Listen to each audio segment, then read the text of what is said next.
Hi, I'm Arielle Blonder, happy to present the paper Hysteretic Behavior in FMFRP Architecture Material, done in collaboration with Professor Maurizio Brocato at the Laboratoire Géométrie Structure Architecture at Paris Malaquais School of Architecture. This paper is part of an ongoing research in the past years that I've presented in various IASS conferences in the past, searching for alternative architectural fiber composites. I take a materiality-based approach, developing material system in composite, trying mainly to find alternative modes of shaping of the material, relying on its inherent properties or unique materiality. So it could be the aspect of architecture materiality, as we see here in the life object as a metamaterial, or the fabric materiality, relying on the inherent textile properties of the material in layered fabric materiality FRP or LFMFRP, and also in frustrated materiality in frustrated composites, as I have presented in a different paper in these conferences. All of those try to eliminate the need for a mold, which is the base for any composite production in the industry. So instead of forcing the composite material over a rigid mold, what I suggest in this process is to try to take forming processes from the textile industry and introduce by a simple move a complex morphology in the material, relying on its self-organization. So here you see the basic process of FMFRP. I gather the material along the guiding rods. So we have a pleated sheet of pre-impregnated fiberglass material in that case. The pleated layers are stacked over each other and slightly compressed. And during the curing process, we get this kind of laminated porous material, extreme low density of 10 to 13 kilo per cubic meter, coherent and rather strong, a kind of panel if you wish. In pleated facades, we suggested that these elements could serve as architectural cladding elements, starting to investigate the performance, the behavior of these elements, and what kind of architectural applications could it have.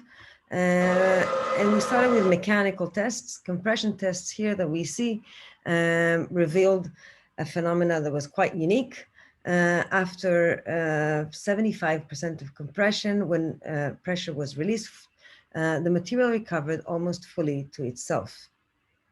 And this is the starting point of this paper, this research part, because we were asking ourselves, is it possible that we could identify the hysteresis phenomena in this FRP material system? Is there any damping potential in this system? The hysteresis phenomena being the difference between the loading and unloading behavior of an element, typically associated with material of viscoelastic behavior such as elastomer, not typical at all to composite material or FRP. And this is usually attributed to the internal friction that generate a thermal loss of the material or a loss of energy enclosed here in this area between the curves. So searching for hysteresis, potential hysteresis in FMFRP, we set a new campaign, a new experimental campaign to investigate the nature of the full loading and unloading curve of the material, as well as the behavior under repeated loading cycles. 3 samples served for this experimental campaign with multiple loading cycles. And what we discovered that when we compared the behavior of 3 very different samples that we see here, all of them demonstrate this hysteresis typical curve where we see a difference in the behavior in the loading direction and the unloading path of the plotting of the behavior of the material. And since these samples are all very different to each other, they are done manually, they rely on self-organization, we understand that this is typical to the system, probably related to its material architecture and not sensitive to the specific internal configuration of each and every sample. Moving forward to the repeated loading, so we see here the full cycle up until its failure. But you see here again, when we compare the two samples, the behavior is almost identical. And we have a closer look at the repeated loading, we can see that we have three different stages. The first is the setting of the material between the plates, stabilizing with a slight shift, and then moving forward to the steady shifts of repeated, almost endless unloading, loading, unloading curves that could be done repeatedly.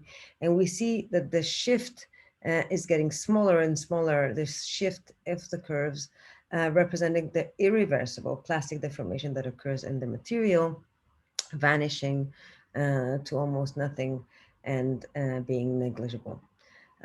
So actually, this is a kind of unique system recovery, highly resilient material system, probably due to its porous internal structure and this hierarchical organization of architecture material, typically highly resilient. We estimate that the system goes, the internal structure, sorry, goes deformation, while contact points of the layers remain, which assure the structural integrity of the material and overall that is maintained. To conclude, we demonstrate that FMFRP demonstrates a unique hysteretic behavior of composite material and have a potential damping capacity to be used in architectural systems. This damping capacity and hysteresis behavior is strongly related to its internal material architecture, therefore leading to the following steps to define the effect of material architecture, that is pleats, pattern layers over the behavior, and to develop a theoretical and numerical model for that purpose. Thank you.